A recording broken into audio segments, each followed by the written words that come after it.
잠언서에는 사람이 마음으로 자기의 길을 계획할지라도 그의 걸음을 인도하시는 이는 여호와시라는 말씀이 기록되어 있습니다. 그 말씀대로 카작 단기 선교를 가게 된 것은 전적으로 하나님의 은혜였습니다. 하나님은 LA의 반대편인 카작으로 저를 인도하셨습니다. 사실 지난 1월에 카작에 대한 마음을 주셨습니다. 그래서 카작의 문화, 사회, 역사 그리고 언어를 인터넷을 통해서 검색해 보았습니다. 카작은 동서양 문명이 만나는 곳입니다. 전혀 다른 문화적 요소가 혼합되어 있는 곳입니다. 문화뿐만 아니라 사람도 그렇습니다. 서양 사람처럼 보이지만 동양인의 모습이 담겨 있습니다. 동양 사람 보이지만 또 서양인의 모습이 담겨 있습니다. 150여 민족이 모여 함께 살고 있다고 합니다. 카작에는 천산이 있습니다. 만년설에서 녹은 물이 생명을 유지시키는 곳입니다. 천산은 마치 인간의 세계와 하나님의 세계가 맞닿은 곳이라 생각이 들었습니다. 그곳에서 하나님은 새로운 역사를 준비하고 계시다는 생각이 들었습니다. 그래서 더욱 그 땅을 밟아보고 싶다는 마음이 생겨났습니다. 카작은 남한의 27배에 해당하는 넓은 땅에 인구는 1,700만 명이 살아가고 있습니다. 카작 사람들은 51% 정도이고 러시아 사람들이 32%입니다. 그리고 우크라이나, 독일인들이 있습니다. 하지만 그곳에는 10만 명이 넘는 고려인들이 함께 살아가고 있습니다. 스탈린 시절에 연해주에서 화물차와 가축 열차에 동물처럼 실려서 이주한 분들입니다.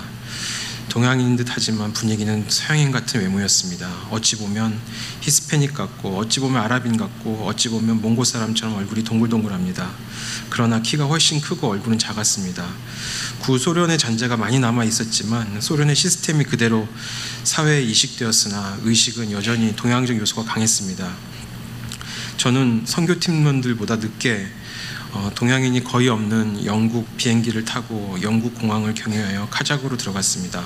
런던 히드로 공항에 내릴 때 바람에 요동치는 비행기 안에서 주님을 찾게 되었습니다. 여기서 죽으면 순교인가 하는 생각도 스쳐 지나갔습니다. 갈아탄 비행기는 부케를 거쳐 암스테르담을 경유해서 광활한 초원을 지나갔습니다. 만년설이 덮인 천산이 눈앞에 보이며 얼마 지나지 않아 알마티에 도착했습니다. 알마티 공항에서 시내로 들어가는 순간 머리가 띵할 정도로 매연이 심했습니다. 그리고 눈이 덮인 천산을 보며 알마티구나 하고 느끼는 순간 가슴이 답답해졌습니다. 고지대라 산소 농도가 다른 지역보다 낮기 때문이라고 선교사님이 설명해 주셨습니다. 바로 청년 페스티벌이 시작되었습니다. 카작의 젊은이들을 만날 수 있다는 마음에 흥분이 되었습니다. 집회 장소에 도착하니 먼저 와 있던 젊은 청년들은 이미 열광의 도가니였습니다. 열정에서 뿜어져 나오는 열기가 찬양 가운데 흘러넘쳤습니다. 그들 속에는 창의력과 음악적 감수성이 있었습니다. 열정과 끼로 표현되었습니다. 그 부분을 하나님이 사용하시는 것을 직접 볼 수 있었습니다. 성령님의 도우심으로 귀신들이 격한 반응을 보이면서 쫓겨나갑니다. 마치 강력한 힘에 의해 튕겨나가듯이 귀신이 튕겨나가고 있었습니다.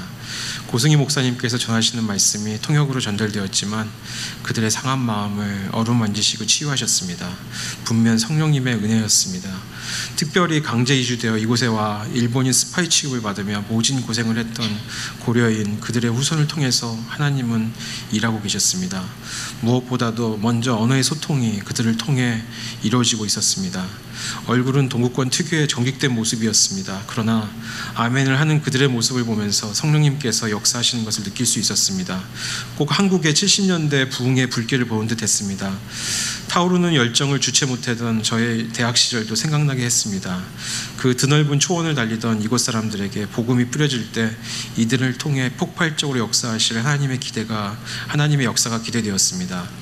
특히 이번 페스티벌은 17세에서 25세까지 젊은이들을 주축으로 450여 명이 참가하였습니다.